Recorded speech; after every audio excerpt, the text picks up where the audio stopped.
They've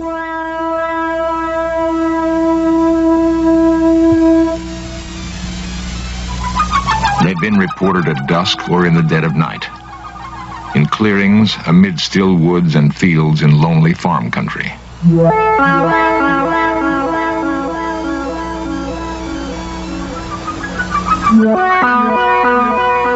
Sometimes they come in silence, sometimes with quiet thunder. Often they leave marks in the earth, signals of their passing. They've been seen but fleetingly, and their extraordinary presence creates a frightening mystery.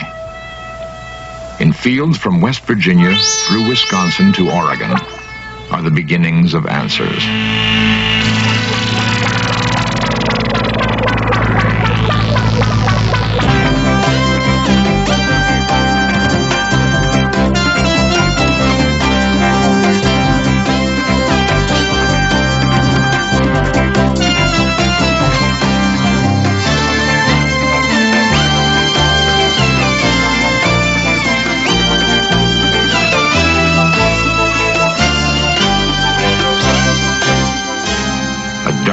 Of ground on a football field. Normal people saw the object that made it. It begins tonight's search for answers.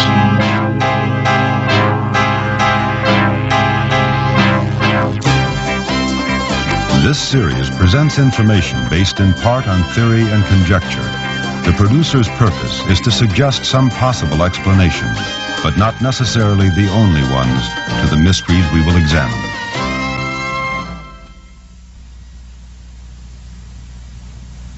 On June 24th, 1947, an Idaho businessman named Kenneth Arnold was flying his private plane near Washington's Mount Rainier. He saw 9 disc-like objects moving rapidly along the horizon. Arnold said they moved erratically, like saucers skipped across a pond. Flying saucer thus became part of our language. After the Mount Rainier sighting, unidentified flying objects were reported all over the country, an astonishing number of them. And the sightings have continued to this day.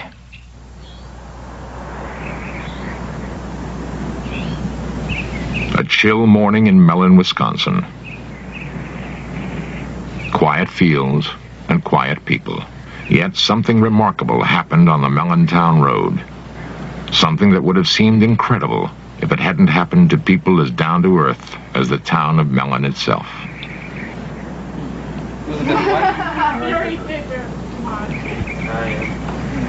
How much did you make out of last year? Maybe about 20-some bucks. I made about $5.60. Philip Baker works in a mill on the same job for more than 20 years. He's grown up here and passed on to his children a love for the land, a love for planting and harvesting his own crops, for cutting wood to warm the house in the long Wisconsin winters. He was an officer in his union once, but stepped down because it meant too much time away from his wife Shirley and their kids, Monty, Jeff, Jane, and John. Lazy good for nothing. The most important things to the Baker family are hard work and being together. They were together the most incredible night of their lives. It was March 13, 1975. I was carrying 2 cats. I was walking to the garage. And I got by this corner, right by the house here. And I looked, and there was this weird object, funny noises, and it was really bright, and I didn't know what I should do. So I was going back and forth, and finally I threw the cat in the garage. And then I ran to the house around the corner, and I couldn't get the door open. When I first saw it, I was standing approximately right here, but I couldn't get too good of a view of it because the brush and the trees were in the way. So then I went back into the house, and I got my coat on. My 2 youngest boys and Jane were following me. We went over here to get a better look at the object that was sitting on the road, and my curiosity still wanted me to get a better view of it, so we walked down. Of course, the ground was covered with snow. My car was sitting here in the driveway. And And of course, there were snowbanks on the side of the roads, and there's where I got my estimate of the size of the object, approximately 12 feet in diameter, but also with the markings in the snow. And I would judge the object at the center of it was approximately 6 feet high. It was like a turtle.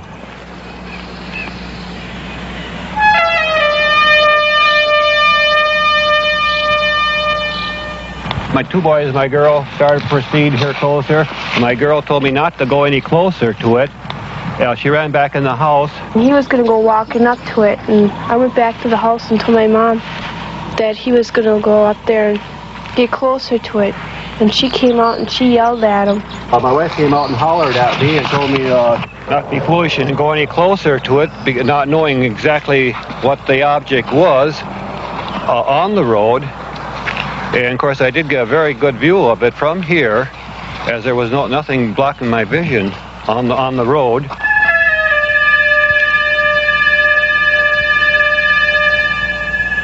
Montgomery was looking out the upstairs windows where he got his view of the object. And we went in the house and we called the deputy sheriff. And when the deputy said hello, it was a boom and it was gone. I went out and I couldn't see it anymore. The sheriff came and he saw nothing. That can be a pretty lonely feeling, to have witnessed something incredible and be unable to produce evidence. Loneliest of all, perhaps, for the Baker children. They would want to tell their story to friends at school. But who would believe them? Oh, Monty, my oldest boy, he was all upset. He told my other two boys, now don't say anything. Don't say anything to kids at school. We don't want nothing of this to get out. And, of course, Janie was in tears. She says, well, I know what I saw. She says, you trying to tell me I'm crazy or something? She said, I know what we saw. She says, don't try to tell me I didn't see anything, because she said, I know I saw it. And she was in tears and everything else that night. And, of course, the undersheriff, I apologized when he left me off here, because I thought, well, no, we didn't find anything. He said, he'll think I'm a little off, too. And he said, no, don't forget, just forget about it. I said, well, okay, let's forget about it. And I said, but don't tell anybody then. Matter of fact, I even mentioned him. I said, don't tell anybody. I said, just forget it then. Because I said, let's drop the whole story. Mellon has a newspaper, the Weekly Record. Editor Jasper Landry knows just about everybody in Mellon by first name. I've known Mr. Baker for about 30 years, and he and his family have been here a long time. And when this story broke on the UFOs, he asked me not to put it in the paper because of the anxiety his family was being put through by callers and curiosity seekers. And so I thought that I wouldn't. And he was very appreciative. I honored his wish to not have it printed. The story got around anyway, of this country lane where the Baker family saw something big and metallic with red and green lights. Something that was gone almost as soon as it came. I am George Ree, Mellon, Wisconsin. I am the undersheriff of Ashland County. On this night in question, I answered a complaint of Philip Baker, and I arrived at the site and I investigated it, and I firmly believe that the Baker family did see an object. Sheriff Ree had good reason to believe Baker's story. He may have arrived at the Baker house too late to see anything there. But when he left, a second call came to investigate reported lights in the sky. Ree and 7 deputies from 2 counties raced across country roads. Sheriff Ree would sight a bright object darting in the sky, call on his radio for another car to intercept it, and the object would dart away, sometimes to briefly join another hovering in the sky. One of Ree's deputies said the light given off by the objects was so intense he could read a newspaper by it. And when it passed over another patrol car, the police radio went dead. To this moment, no one knows what it was that George Ree and 7 county policemen chased that night in Wisconsin.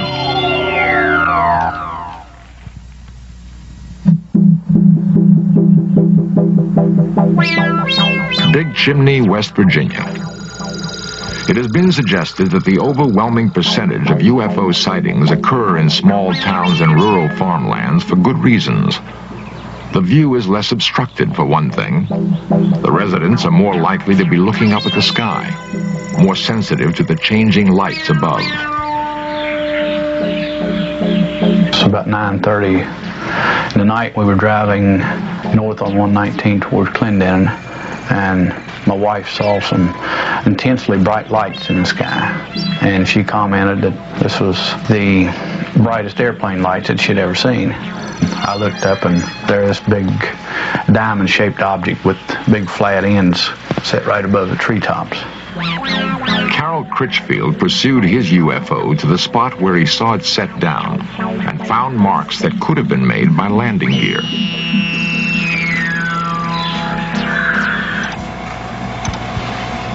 Critchfield is a foreman in a big chimney chemical plant.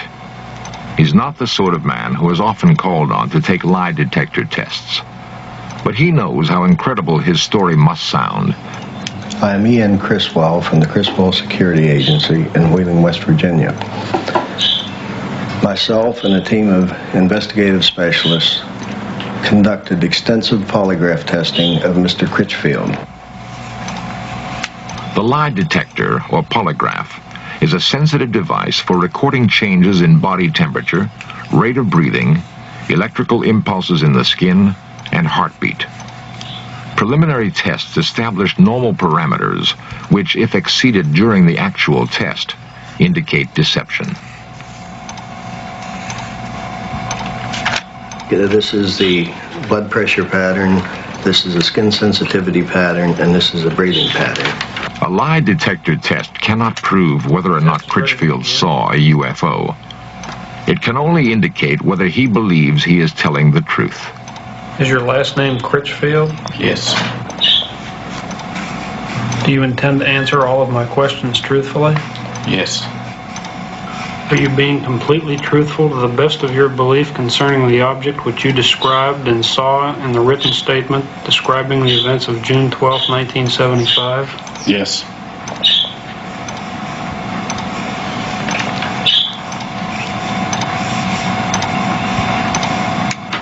Are you being truthful when you say that in the first 35 years of your life you have never lied to a police officer? Yes.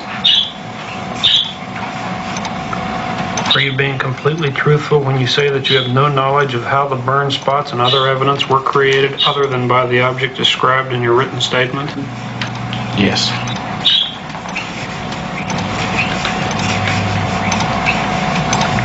The test is now over.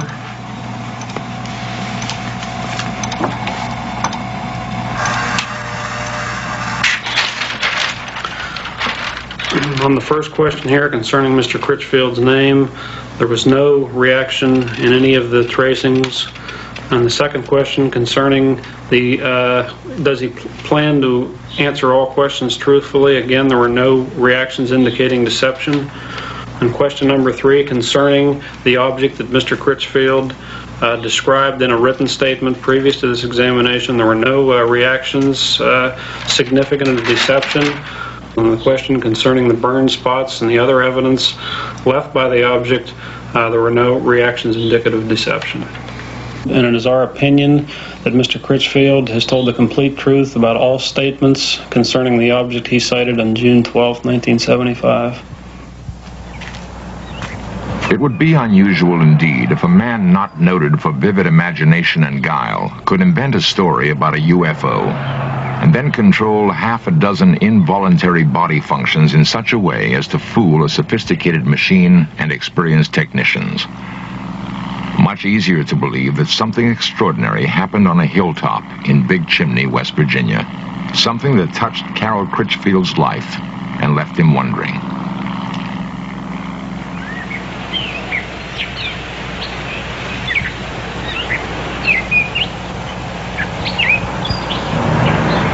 The pocket transit also can be used to get... Some men, like Ted Phillips, are dedicated to finding answers for the growing number of perplexed people who have had UFO experiences.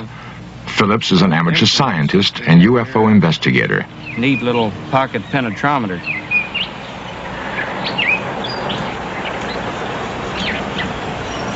Phillips has taken soil samples at dozens of reported UFO landing sites. He and his fellow investigators have amassed reports of no less than 60,000 UFO sightings in the past 30 years.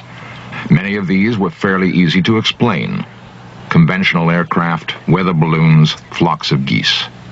But more than 900 cases remain unexplained. Phillips has an important ally in his search, the University of Kansas Aerospace Science Laboratory. It is the place he sends soil samples for analysis. Dr. Edward Zeller is the man in charge.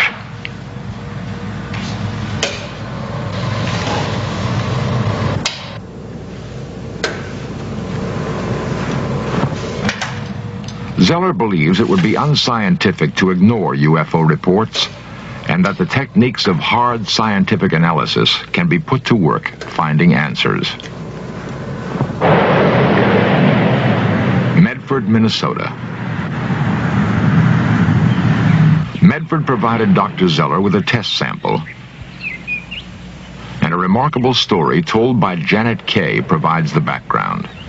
On the night of November 2nd, 1975, I was sitting here doing my homework, and I looked out the window, and right above the blue building, I saw a UFO come down out of the sky. And it landed behind the building, and behind the building is a football field. It landed there. There were two other witnesses, Janet's mother, Helen, and her brother, Jerry. A lot of people in town saw it. I don't know how many people saw it and told us the next day that they saw this thing up in the sky. In the sky. As we pulled around the driveway here, I noticed up by the blue shed over there that there was something in the sky. So I pulled out of the driveway, and I said, turn down here, we can maybe get closer to it. So we just went over this way. And then you could just see it real good before the trees. It was definitely right there. And we just drove up here, and by that stop sign near the railroad tracks, there's a fence across, so we couldn't go any further. And we just noticed it. It was just coming right in front of the trees, and we just stood here a minute till we saw it just glide over the top of the trees, and then it was gone. Well, a couple days later, after we saw the UFO go down, I saw a lot of people over here looking at something, so I came over here and I found this big brown spot on the football field where the grass had been burnt. As you can see, the blue building is right over there, and the burn spot is right here, and it's right in line with the window we saw the UFO come down from.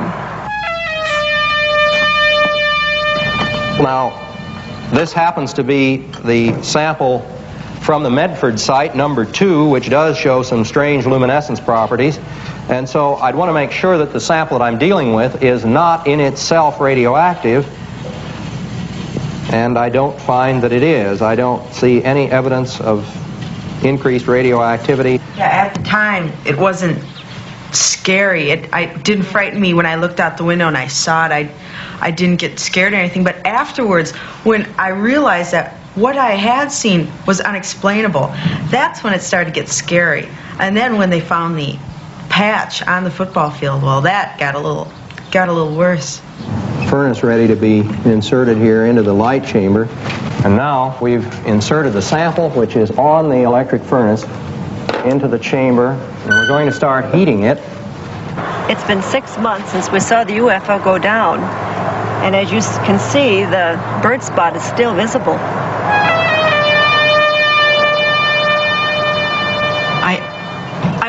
I just wish I knew what it was. Don't you think so? Yeah, I mean, if it was something, you know, from another country or something the Army was putting up in the air, I wish they'd come and tell us that this was it, and not just leave us out here thinking that it was something from some outer space place. I'd be satisfied with any kind of an explanation. Well, we're going to start off here by looking then at the glow curves, which I ran about 2 months ago on the Medford site. And if we look at the curve at the center of the site, we see that there's just a very small rise here. That is, the luminescence peak is very small. At the edge of the site, as we proceed along here at the edge of the site, we discover the intense luminescence. Now, this luminescence that we are observing is apparently the result of some sort of radiation effect. It looks, at least, as though that particular sample at the edge of the site has been subjected to some kind of high-energy radiation. If I had never seen a UFO, I wouldn't believe in it. I wouldn't believe me if I were you. Because I have nothing to show you. I can't say, you know, I saw this. I just have nothing. All you have is my word. But there is more than just Mrs. K's word.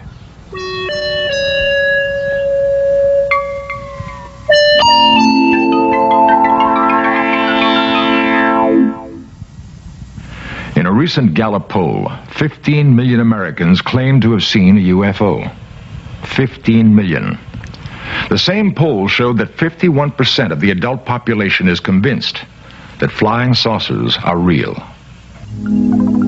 For those who haven't seen one, this is a recreation of what Carol Critchfield saw on a hilltop in Big Chimney, West Virginia.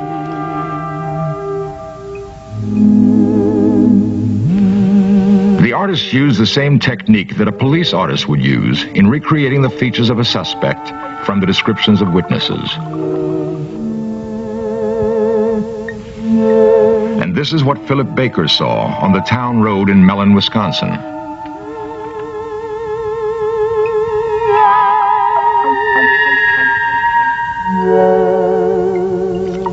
Helen Kay and her children saw this object land on a football field in Medford, Minnesota. The last systematic attempt by the U.S. government to investigate UFOs was conducted by the Air Force and was called Project Blue Book. Project Blue Book ended in 1968. The Air Force had by then investigated more than 11,000 UFO sightings and found explanations for all but 676. The Air Force seemed to have no interest in the sightings it could not readily attribute to earthly phenomena. Perhaps it's time to approach the question of UFOs again, without bias. For we can only hope that if we are being studied by aliens, it is with more thoroughness and care than we have focused on them.